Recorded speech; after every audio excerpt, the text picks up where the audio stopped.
Before learning how to find a polynomial's rational zeros, we must first understand the concept of P over Q. So what is P over Q? In simple terms, it is a formula used to find all possible rational zeros of a polynomial, and we verify it using trial and error. This is the first step you will do in order to find the rational zeros.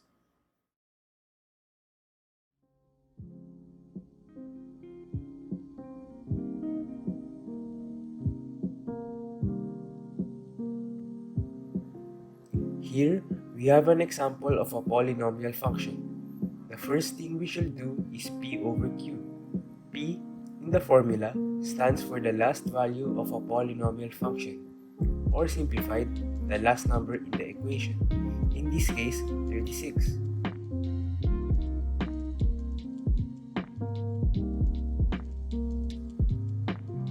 Rational zeros, in a simplified explanation, are numbers which represent possible roots or solutions for a polynomial function. Oversimplified, these are the factors of a certain polynomial.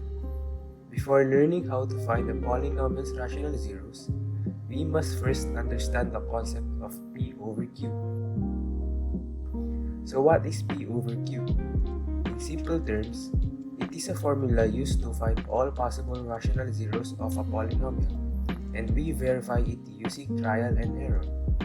This is the first step you will do in order to find the rational zeros.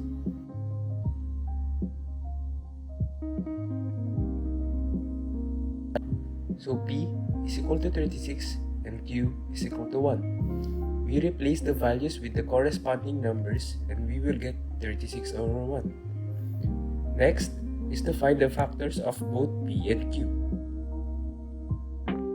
In here, the factors of P, which is 36, are positive, negative 1, 2, 3, 4, 6, 9, 12, 18, and 36.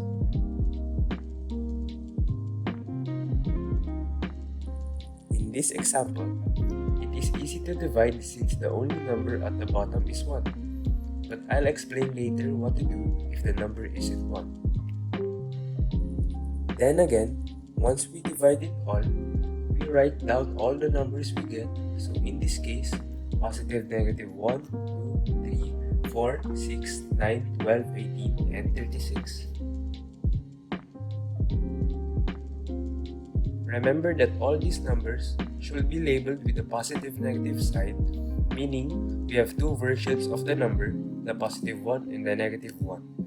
All these numbers are all the positive rational zeros of this example. Take all the constants of the equation and write them down as shown. Then we each use all the possible rational zeros of the equation, both positive and negative, the ones we listed earlier. Now, our goal for this step is to get a zero on the last number. That way, we will know that it is a rational zero for this equation. So let's start with 1.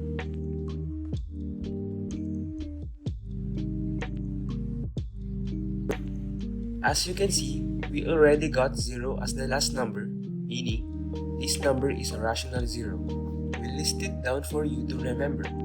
Next, convert the remaining numbers to a polynomial, one exponent down from earlier. Since this is already a binomial, we can easily factor it without having to use the synthetic division again. Now here, we have the factors of the binomial. The easiest way to get the rational zeros out of them is to take the constant, which is the number, and change its sign. In some case, one of the factors will have a number next to the variable. We just do the same as the first one, but put the constant or number next to the variable below it, making it a fraction. And that's it. The rational zeros of this equation are positive 2, positive 3, and positive 6. In this example, it's easy, but in most examples, it's time-consuming. Yet, the process is still the same. Here is an example of another polynomial function, yet longer than the one before. The mechanics of finding the rational zeros are still the same. Let's try if we could find the rational zeros for this equation. So first, we use P over Q. After we have found all possible rational zeros, let's now verify it using synthetic division and trial and error again. So, as we can see, it ended with a 0, meaning positive 1 is a rational zero of this function. Now we convert the remaining number back to a polynomial. We can see that it is a polynomial and not a binomial like earlier, which means we can factor it right away. So we'll have to use synthetic division for this one, but proceeding with the next number on the list.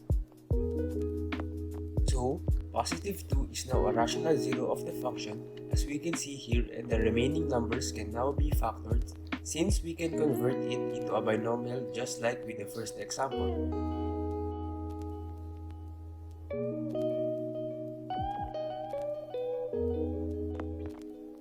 So here are all the rational zeros for this equation: positive 1, positive 2, positive 3, and positive 4.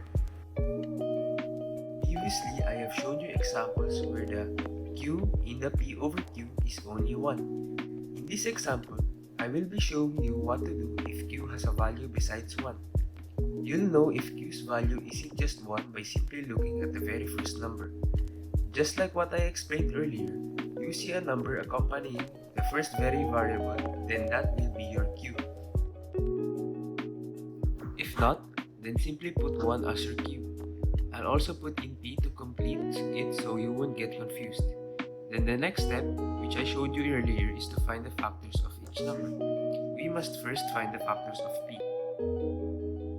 Also find the factors of q, which are positive negative 1, 2, 3, 6, 1 half, 2 over 2 or 1, 3 over 2, 6 over 2, or 3. Then, we simply divide each number from the top to each number on the bottom as shown here. Now adding a positive negative sign on all numbers, meaning you have to test both positive and negative versions of the number. And now you have all possible rational zeros for this equation. As you can see, you'll get fractions in questions like this, but you'll still need to test them out.